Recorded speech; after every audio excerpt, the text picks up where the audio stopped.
obligations. Vous faites bien de parler de matricule et il en est question dans le reportage que nous allons regarder maintenant, puisque les jeunes Camerounais qui souhaitent intégrer la fonction publique sont essentiellement en quête, pense-t-on, du matricule. Mais pour y arriver, il faut se préparer. Lorsque l'on n'a pas, pense-t-on, la godasse. Alors, où est-ce qu'on prépare les concours d'entrée dans les grandes écoles pour la fonction publique? Comment se passe cette préparation? Qu'est-ce que cela coûte? Merveline Tapi et Brice Fotso Arnondal sont allés voir comment les jeunes Camerounais se préparent au concours d'intégration à la fonction publique. Voici le reportage que je vous invite à suivre. Le concours d'entrée à l'École nationale d'administration et de magistrature ENAM pour le compte de l'année 2017-2018 est ouvert. Selon une série de 7 communiqués publiés le 20 juin dernier sur le site du ministère de la fonction publique et de la réforme administrative, 55 auditeurs de justice, 145 élèves au cycle A et 105 au cycle B de la division administrative, 15 administrateurs de greffe cycle A de la division de la magistrature et des greffes seront retenus au terme des épreuves. Il est par ailleurs prévu le recrutement de 20 élèves greffiers à la division de la magistrature et des greffes, 15 jeunes au cycle A et 50 au cycle B de la division des régies financières. Cette simple annonce a suffi pour faire courir des milliers de jeunes qui rêvent d'intégrer la fonction publique camerounaise. ENAM, EMIA, École des travaux, École des postes, CUS ou encore ENS, elles sont nombreuses ces écoles qui ouvrent la porte au titre de fonctionnaire d'État. Mais combien y accèdent réellement? Comment se prépare-t-on à ces différents concours? Est-il indispensable de passer par un groupe de préparation pour obtenir sa place dans une de ces écoles? Comment est organisé le secteur de la préparation au concours au Cameroun? Retour sur les bancs pour une équation à plusieurs inconnus. Soso waka, soso solfa, soso waka, soso solfa. Il est 3 heures de l'après-midi, la journée de John est loin de s'achever. Son sac au dos, il s'apprête à rejoindre le marché Acacia, situé à Biemassi, un quartier de Yaoundé. Acacia. De son vrai nom Jean-Pierre Demefo, John, comme on l'appelle affectueusement, pratique du petit commerce depuis la classe de 3e. À 26 ans, il est titulaire d'une licence en lettres bilingues. Issu d'une fratrie de 8 enfants, il est sur tous les fronts. Son activité principale, la vente des sets et nappes de table. La main, nappe de table, la main. La main, nappe de table, la main. Il y a les soupes, il y a les salles à manger, la main. Ça, c'est un petit métier que je fais depuis 3e, 4e, 3e. Pendant mes vacances, pendant mes temps libres, pour ne pas rester oisif à la maison. Il arpente chaque jour les allées de ce marché à la recherche du pain quotidien. Si la vie ne lui fait pas de cadeaux, il s'accroche à ses rêves. Il ambitionne d'intégrer la fonction publique mais ne dispose pas de moyens nécessaires pour une meilleure préparation. Alors, il joue les agents commerciaux pour un groupe de préparation au concours officiel.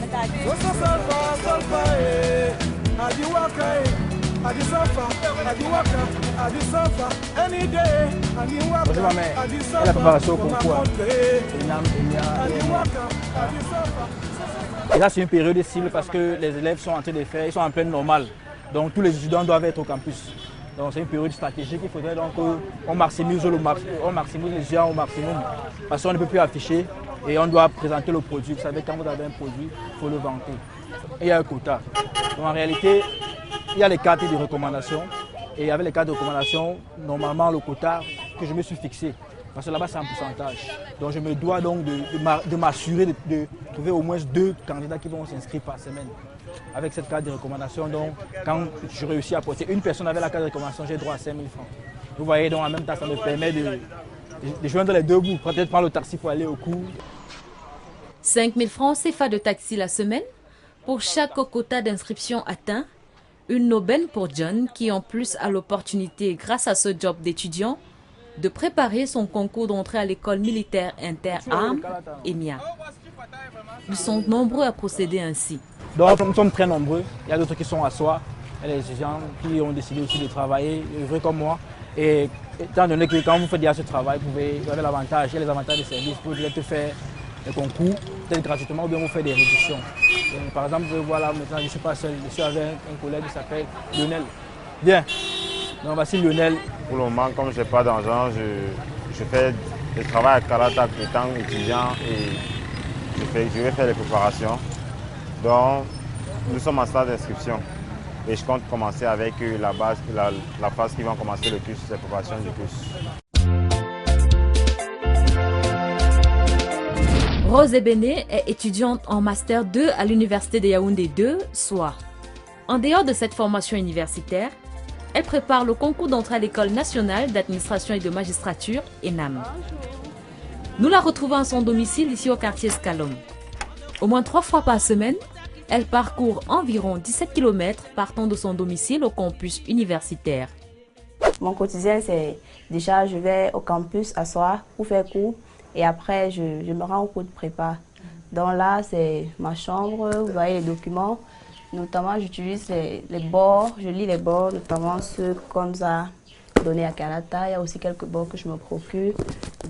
Et là, ce sont mes cours. Mes cours, d'abord les livres et d'autres cahiers. Donc, mon quotidien, c'est simple. Je me lève le matin, je me prépare, je prends mon petit déjeuner. Et après, je me rends au campus de SOA ou en Guayaquil quand nous avons cours en Guayaquil parce que nous faisons cours entre Guayaquil et SOA. Donc, à présent, on a cours à SOA pour la journée d'aujourd'hui. Et après SOA, j'irai à Kalata pour les cours de prépa. Rose dépense en moyenne 3 000 francs par jour pour le transport et la ration alimentaire. Un budget considérable pour cette jeune étudiante. À cela s'ajoute la difficile organisation entre ces multiples cours qui parfois ont lieu à la même heure. Généralement, j'ai cours à SOA le matin. C'est après les cours de SOA que je vais au cours de prépa. Et parfois, il arrive que les heures de cours se mêlent, donc ça coïncide. En ce moment, bon, puisque la date d'échéance des cours de préparation sont prêtes, je privilégie parfois les cours de prépa parce que j'ai l'occasion de rattraper les cours à l'école. Pour ce qui est du planning de révision, c'est un soulagement pour elle car les deux formations ont beaucoup de similitudes. C'est complémentaire puisque je suis en fac de droit et je fais un concours pour aspirer à l'ENAM, donc c'est la même chose. J'utilise presque souvent les mêmes bords. Tout ce que je me procure de plus, ce sont les bords de préparation spécialisés. Déjà à Kalata, on nous donne 2 bords. Oui, pour compléter, il y a d'autres bords qu'on nous propose. Je fixe un emploi du temps un peu strict. Oui. Je n'ai même pas de pression, surtout quand je dois lire, parce qu'on n'a que 4 matières au concours. Donc, il n'y a que l'économie qui est une nouvelle matière et la culture générale. Ce qui fait que le reste, je connais déjà et c'est qu'une complémentarité dans mes études aussi. Donc, ça fait partie. Tout ça, c'est le droit en général.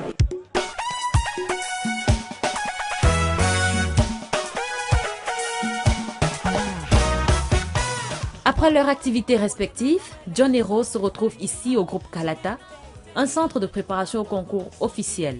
Nous nous rendons au 7e. Situé à l'avenue Kennedy, il dispose de 7 salles de cours réparties sur plusieurs niveaux de ce bâtiment. C'est dans ce cadre au standing que les candidats sont formés. Ce jour-là, c'est interro surprise pour les candidats à l'EMIA. Vous êtes priés de bien vouloir vous débarrasser de tous les documents parce que vous allez présenter une évaluation tout de suite. Vous savez que nous travaillons depuis plus de 2 mois déjà concernant le cours de connaissance générale du Cameroun dans le cadre de votre préparation au concours de l'école militaire interarmée. Et pour savoir qu'est-ce que vous avez déjà assimilé depuis qu'on a commencé ce boulot, j'ai décidé de vous soumettre ce soir à un examen test avant celui qui est prévu samedi, qui sera l'examen blanc que le groupe Kalata va organiser à l'intention de tous ceux qui se préparent. Donc, je vous prie de bien vouloir vous débarrasser de tout document compromettant et de rejoindre chacun vos places pour que les épreuves soient lancées. Laissez ceux qui veulent se concentrer. John arrive avec quelques minutes de retard. Alors, bonjour monsieur. Bonjour monsieur. Je vous rappelle que vous avez 2 minutes de retard. Les épreuves ont déjà été lancées. Faites tout pour vous conformer aux exigences d'ici. D'accord. Donc vous entrez là, vous laissez les sacs. ici. Charles Tchekam compte parmi les administrateurs de ce groupe. Il y enseigne le droit public, administration pénitentiaire et la connaissance générale du Cameroun. C'est une évaluation surprise parce que dans la perspective de nos formations ici à Kalata, nous soumettons la plupart des enseignants, des apprenants à des évaluations régulières. Et ces évaluations régulières, il y a les unes qui sont formelles à travers les examens blancs qui sont organisés pratiquement à la fin de chaque mois.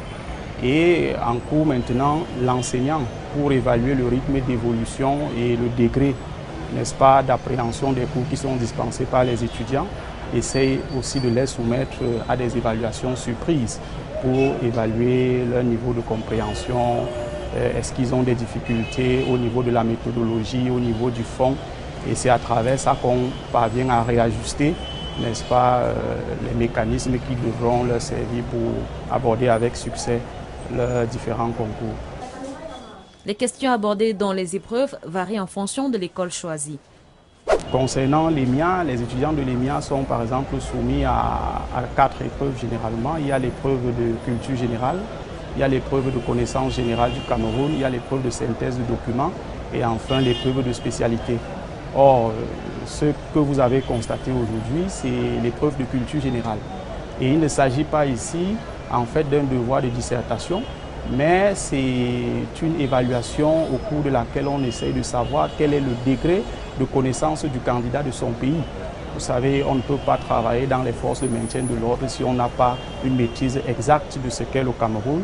Et à ce titre, les candidats sont soumis généralement à une évaluation qui comporte entre 25 et 30 questions. Une évaluation qui dure 2 heures de temps et à l'issue de laquelle ils sont appelés à répondre de manière succincte et précise à tout ce qui touche le Cameroun. Ça peut être des questions d'histoire, des questions liées aux grandes personnalités, des questions de sport, des questions de santé, d'éducation. Bref, connaissance générale du Cameroun, ça porte sur un peu de tout. Nous sommes précisément à 1 mois de l'échéance du concours. Les candidats ont déjà passé les épreuves physiques et médicales. Il ne reste plus que l'épreuve écrite. Pour le moment, je crois qu'en termes de préparation, ils sont prêts pratiquement à 80% et que d'ici l'échéance de l'examen, ils seront prêts à 100%. Au sorti de cette évaluation, John fait son propre bilan. L'épreuve était quand même abordable, mais beaucoup de surprises. Beaucoup de surprises. Et vous savez, bon, en tant que futur militaire, le militaire est celui qui est toujours prêt. On a un mois du concours, mais ça m'a aussi permis de voir mon niveau. Et ça a été vraiment quand même une surprise, parce que je ne m'attendais pas à ce niveau. Franchement, je dois vraiment beaucoup accélérer en ce qui concerne la connaissance. Vous savez, les dates là, ça embrouille parfois un peu. Et la connaissance du Cameroun est très vaste parce que l'histoire du Cameroun n'a pas été un fleuve tranquille. Donc il faudrait davantage que j'essaye de voir comment maîtriser l'histoire de mon beau pays. Rose dispose d'un peu de temps libre. Alors, elle en profite pour réviser et approfondir ses connaissances ici, dans cette salle qui abrite à la fois une médiathèque et une bibliothèque numérique. Son inscription dans ce groupe de préparation lui a valu la somme de 100 000 francs CFA, ceci dans l'espoir d'accéder à l'ENAM, option administration générale.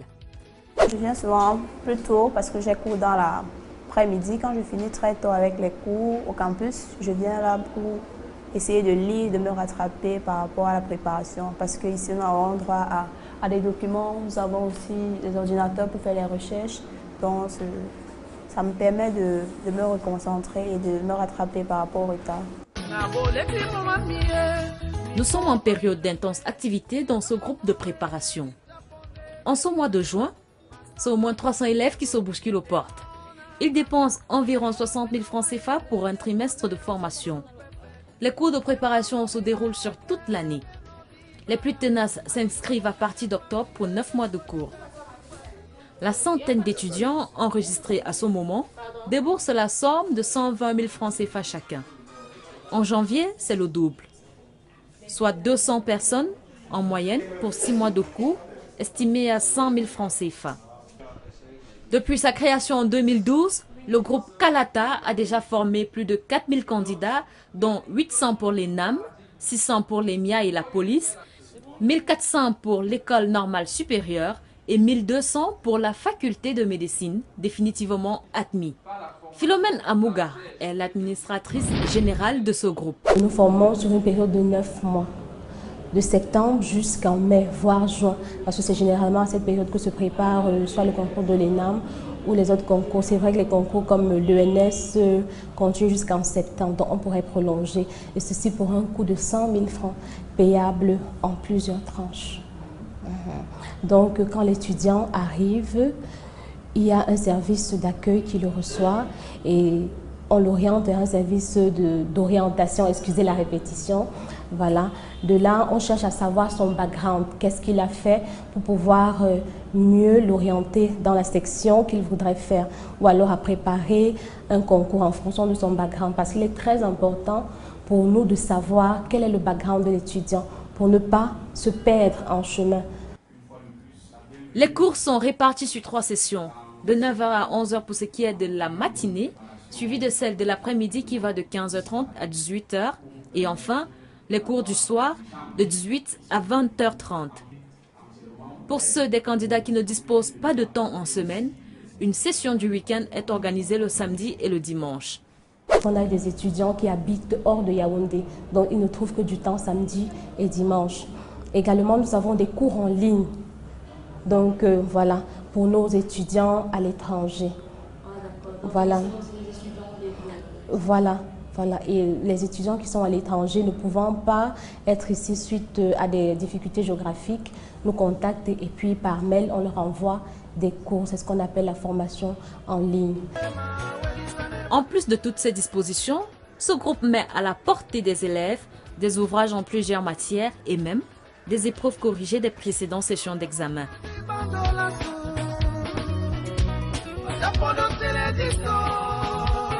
Loin du confort qu'offre le groupe Kalata, certains optent pour la rue. Installés sous des parasols, ils opèrent pour la plupart dans l'illégalité. Ce n'est fort heureusement pas le cas de Léonard, enseignant d'informatique, responsable du groupe Azimut. Généralement, dès que les élèves ont fini de composer par exemple les examens comme le baccalauréat, on les récupère ici et on les forme durant tout le temps pour qu'ils soient prêts à affronter dans les différents concours qui généralement se déroulent à partir du mois de juillet jusqu'en septembre. Il y a un peu comme de la spécialité dans ce que nous faisons. Quand ça concerne l'ENAM, c'est des gens qui ont fait dans le droit et même des anciens qui ont été à l'ENAM. Mais pour d'autres concours comme école normale, école de médecine, polytechnique, faculté de génie industriel et autres, c'est plus des enseignants, c'est-à-dire des scientifiques. Oui. Et maintenant, il y a également des groupes spécialisés pour des concours littéraires. L'affluence ici, c'est après les examens officiels. Quand les candidats arrivent et on les recense, et on les oriente d'abord, c'est-à-dire en fonction des notes qu'ils ont eues au lycée et tout. En fonction de ces notes, on peut les orienter vers les concours et tout. Et une fois cela, on les conduit en salle et la formation suit son cours. Ah ouais, de lundi à vendredi, généralement, on revient sur les notions du cours en relation avec le concours. Et les samedis, on les évalue. On a un emploi de temps, ça c'est par exemple le système de travail. Là, par exemple, c'est un emploi de temps pour les scientifiques. Comme tout à l'heure, nous sommes jeudi, il y a cours de chimie tout à l'heure à 11h. Et c'est effectif, donc à 11h, si vous allez en salle, c'est juste qu'il n'y a pas encore d'affluence. Et dans les engrais composés, on a combien de types? Cet enseignant prépare les candidats aux concours officiels depuis 2004. Pour la seule faculté de médecine, il dit avoir accompagné une vingtaine de médecins déjà formés et opérationnels de nos jours. Pour lui, la préparation est nécessaire pour augmenter ses chances de réussite. Le secteur du concours est devenu très compétitif au pays. Il y a beaucoup de bacheliers, mais très peu de centres de formation, je veux dire des centres spécialisés. Ce qui fait que, honnêtement, ce n'est plus évident de se battre seul. Autant mieux donc passer par des cours.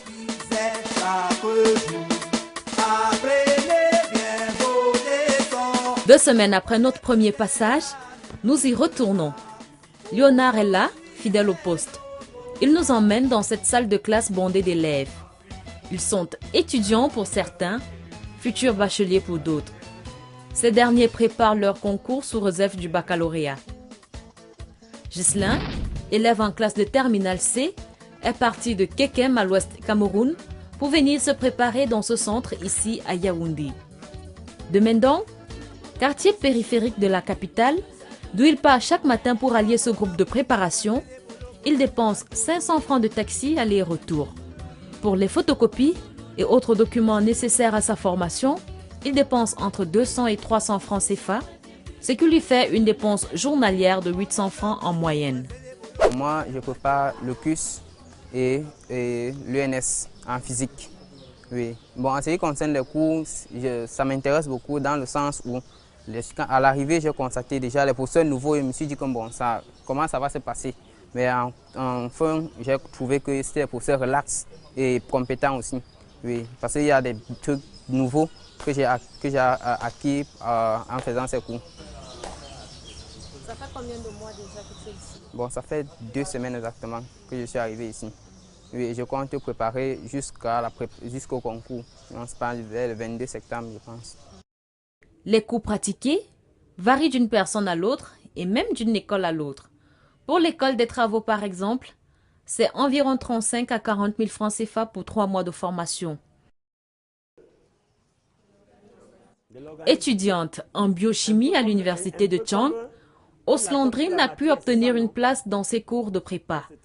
Elle a déboursé la somme de 25 000 francs CFA. Arrivée le 5 juin dernier, sa préparation prend fin au mois de septembre. Bon, j'ai sollicité venir faire la préparation parce que je sais quand même que c'est un lieu de référence. Loin des salles, la préparation se poursuit dans la rue. Certains en ont fait leur gagne-pain. Installés le long des trottoirs, ici à la poste centrale de Yaoundé, ces jeunes vendent épreuves, fascicules et anciens sujets corrigés. Antoine exerce ici depuis 3 ans. Par jour, il peut gagner entre 10 et 15 000 francs CFA. On vend les arrêtés de concours, les arrêtés et certaines informations qu'on n'arrive pas peut-être à trouver. Et comment vous faites pour avoir ces informations-là?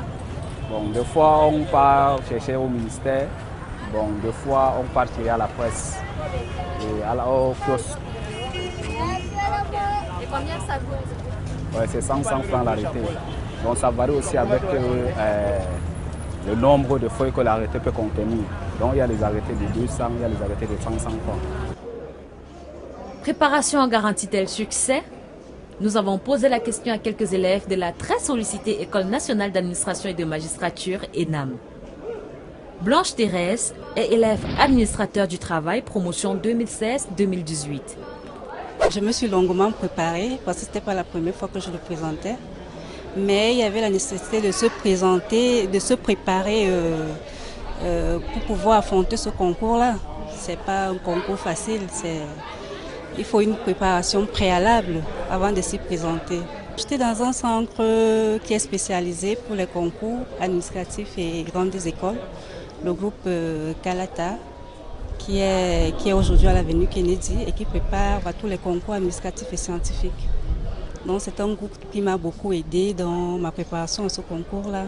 Personnellement, ça m'a bien aidé parce que ça m'a fait pouvoir tirer de mes connaissances intellectuelles l'essentiel de ce qu'il doit utiliser pour composer ce concours et de savoir aussi fouiller sur le net et sur les tribunes ce qu'il doit chercher pour pouvoir bien matérialiser mes exemples et mes compétences. Ma préparation a été très longue, pas en 1 année, pas en 2 années, pas en 3 années. J'ai présenté le concours 3 fois et j'ai eu la grâce d'avoir ça la 3e fois. La première année, j'ai téléchargé des épreuves et des corrections dans un site Kalata. Oui. Et la 2e année, j'ai fait une préparation globale, police, INAM et j'avais préparé un truc un peu scientifique dans les travaux publics. Bon, ça n'avait rien à voir avec ce que je faisais avant. La 3e année, je me suis concentré sur l'INAM et ça a marché. Bien qu'il ne soit pas passé par ces différents groupes de préparation aux concours officiels, il conseille de toujours travailler en équipe. Il ne faut pas travailler seul. J'ai travaillé avec beaucoup d'amis. La première année passée, nous étions 3 personnes qui préparaient le concours. Mais la 3e année, j'ai fait beaucoup de groupes d'amis.